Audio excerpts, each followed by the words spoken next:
Silas Boone had lived on the edge of the Red Valley for 12 quiet years, watching dust rise and fall like the slow breathing of the land. He was known as a hard man, but not a cruel one. A widowed rancher, he fixed fences, helped neighbors, and spoke little. One afternoon in late summer, he rode into the trading post town to sell hides and grain. The place buzzed with talk, because a young woman stood near the auction rail, guarded by a sheriff and 2 traders. She was called Mara Veil Thin, bruised, proud, and silent. People whispered that she had been promised, debts demanded, and choices stolen. Silas felt anger stir when the auctioneer spoke of prices and papers, as if a soul were cattle. Mara lifted her eyes once and met his gaze. She was not pleading. She was not afraid. Her look was steady as stone. Silas raised his hand and ended the bidding with a sum that shocked the room. The sheriff frowned. Traders cursed. The auctioneer smiled thinly. Silas signed the papers, then stepped outside and tore them in half. He said she owed him nothing. He offered her water, shade, and a choice to leave or to stay for fair work. The town watched, stunned, as Mara walked beside him freely into the sun. A breeze carried grit and courage, and the promise of another road where mercy could still grow between strangers under wide skies that listened without judgment. They rode west before dusk. Silas stayed ahead, setting an easy pace and giving space. Mara followed, alert and observant, learning the land. Coyotes yipped far off, and the valley cooled. She asked few questions, but studied everything: fence lines, water breaks, stars waking early. Silas spoke at camp, explaining simple rules that were fair. Work would be paid. Choices would be honored. Doors would never be locked. Mara nodded and slept by the fire, wrapped in her shawl. At dawn, she surprised him by cooking beans, strong coffee, and bread. She worked steadily, mended tack, and rode fence with skill that earned quiet respect. Days passed and trust formed like rain in dry soil. One night, a storm broke hard and sudden, lightning ripping the sky. They sheltered in the barn, listening to thunder. Mara shared pieces of her past debts. Lies and violence survived. She said she would leave once she was paid. Silas answered quietly that she was already free. He offered wages, land shares, and time to decide. When the rain eased, Mara stepped close and touched his sleeve, then stepped back. She said choice mattered more than shelter. Silas agreed and waited. In the weeks that followed, the ranch changed. Laughter returned to rooms long silent, and neighbors noticed how respect traveled with them like a steady horse. Still, Silas kept distance, guarding her freedom while learning his own heart could open again. Slowly, under the watchful stars and patient wind of the plains, trouble came riding in the form of men who claimed old contracts. They arrived loud, armed, and smiling thinly, demanding the woman and the price. Silas stood calm on the porch and spoke of law and truth. Mara stepped forward and said she chose to stay. The men laughed until neighbors gathered with rifles ready and the sheriff arrived, reading the torn papers and void seals. Tension held like a breath, then the leader lunged. Silas moved fast, disarming him barehanded. The fight ended quick and clean, with no blood. The men fled, shamed. The valley exhaled. That night, Mara shook from fear and relief. Silas made tea and listened. She confessed feelings blooming dangerous and sweet. Silas answered with care, saying love needed time and consent, not rescue. She smiled through tears and agreed. They watched dawn together, separate but closer. Silas offered a written contract of work with fair pay and the right to leave at any time. Mara signed it herself, laughing at the ink, then tucked it away like armor. Winter edged closer, and work grew heavy yet hopeful. Silas taught Mara accounts, grazing plans, and horse breeding. She taught him songs, stories, and how to listen deeper. They argued gently about paint colors and laughed at small mistakes. One evening, Silas asked plainly if she wished to court him, with full freedom. Mara considered, then said yes slowly. They set boundaries, time, pace, and honesty. They shared meals, rides, and long talks by lamplight. When fear rose, they named it and waited. As the year turned, Silas prepared to ask for marriage, knowing the answer must be free. He wrote a simple letter offering partnership, love, and respect, no chains. He waited for a day Mara chose. After long thought, she came to him with the letter signed beneath his words, adding her own. She said she would walk beside him as wife, by will, not by price. Silas smiled and wept. The valley held them, quiet and wide. This was the beginning. Spring came slowly to the Red Valley, as if the land itself wanted to be sure before trusting warmth again. Snow lingered in shadows, but green pushed through stubbornly, blade by blade. Silas and Mara worked side by side each morning, not as rescue and rescued, but as partners learning the rhythm of shared days. The ranch felt different now. Not louder, not softer, but fuller. Where silence once pressed heavy, it now rested easy. Silas noticed how Mara walked taller, her gaze steady, her laughter returning in small bursts like birds testing their wings. She noticed how Silas no longer carried the past like armor, how he listened more, smiled more, and rested better at night. Their courtship unfolded without hurry. They rode together to check fences, spoke of practical things, and allowed feelings to grow without forcing them. Sometimes they sat on the porch as dusk spread purple across the sky, saying nothing at all. Mara found comfort in the quiet. It felt chosen, not imposed. She told Silas that once silence meant fear. Now it meant safety. He took that truth gently and honored it. When neighbors stopped by, Silas introduced Mara as his partner in work. He never spoke for her. She spoke for herself, and the valley listened. Yet the past did not vanish simply because spring arrived. One afternoon, Mara rode alone into town to sell eggs and cloth she had sewn. The trading post buzzed with familiar faces, some friendly, some curious, some still sharp with old judgment. A man recognized her and spoke her former name loudly, with mockery. Mara felt heat rise, but she stood firm. She told him calmly that she chose her life now. When he laughed, the shopkeeper asked him to leave. The sheriff nodded in agreement. Mara walked out into sunlight with her head high, hands steady. When she returned home, she told Silas everything. He did not rush to anger. He asked what she needed. She answered simply trust. He gave it. As weeks passed, they began planning more than daily tasks. They spoke of expanding the north pasture, repairing the old barn, and planting fruit trees.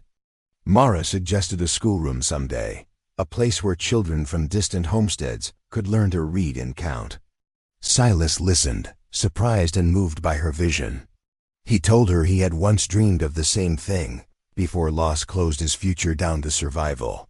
Their dreams began to overlap, like trails crossing into one wide road.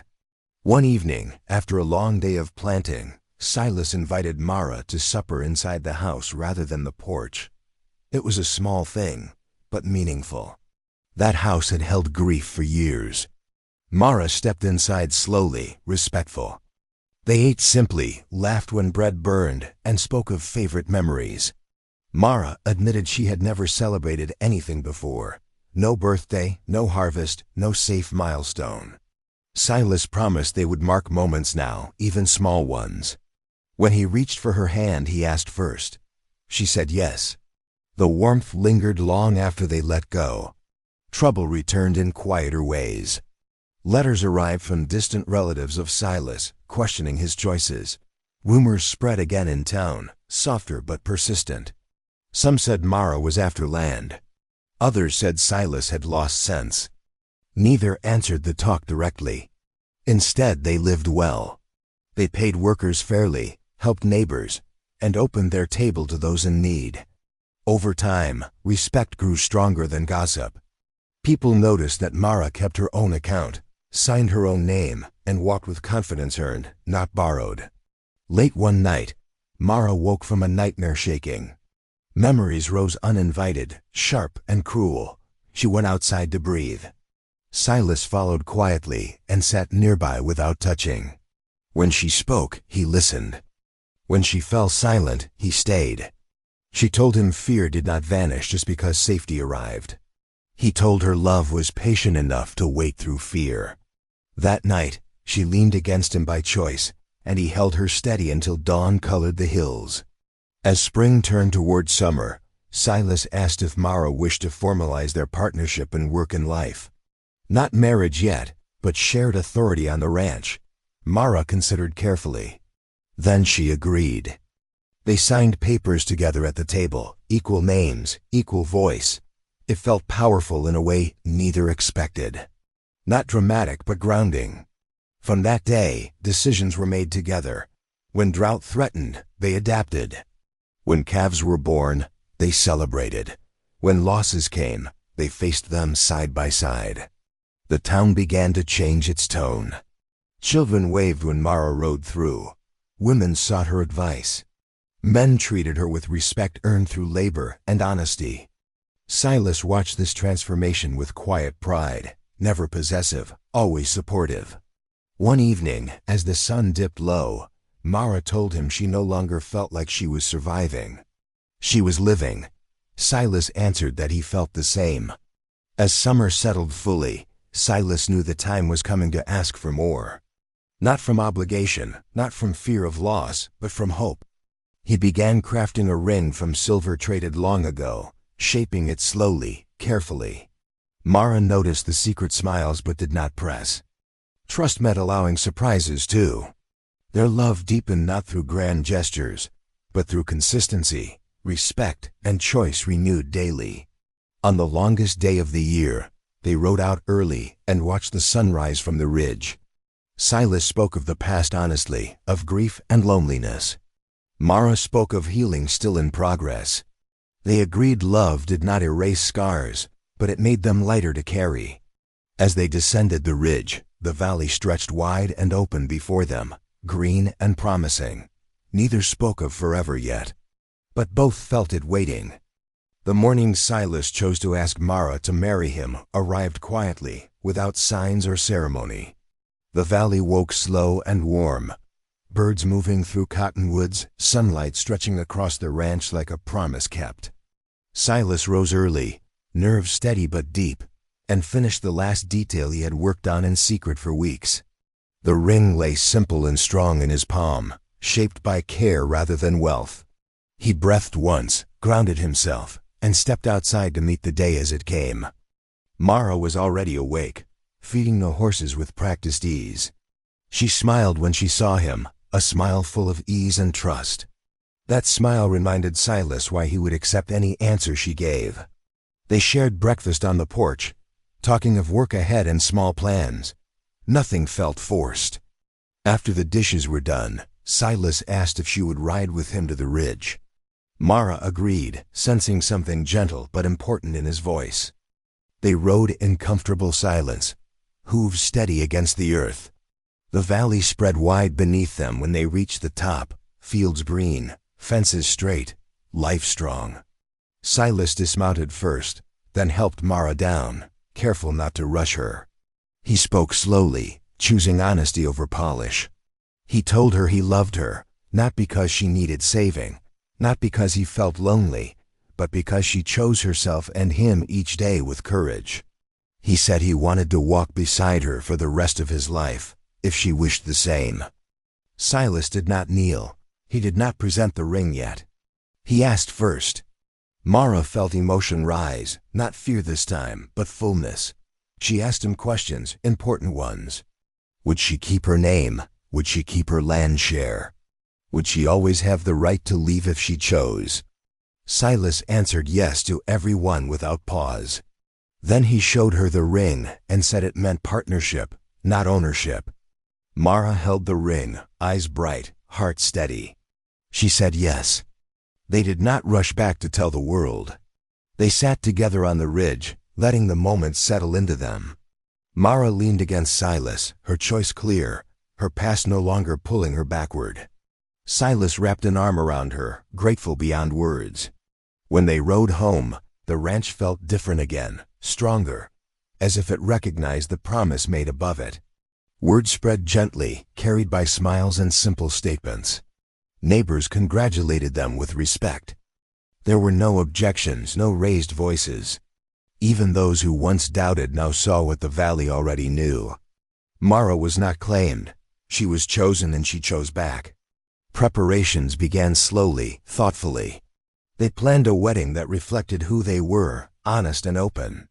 No grand church, no heavy expectations, just land, sky, and witnesses who mattered.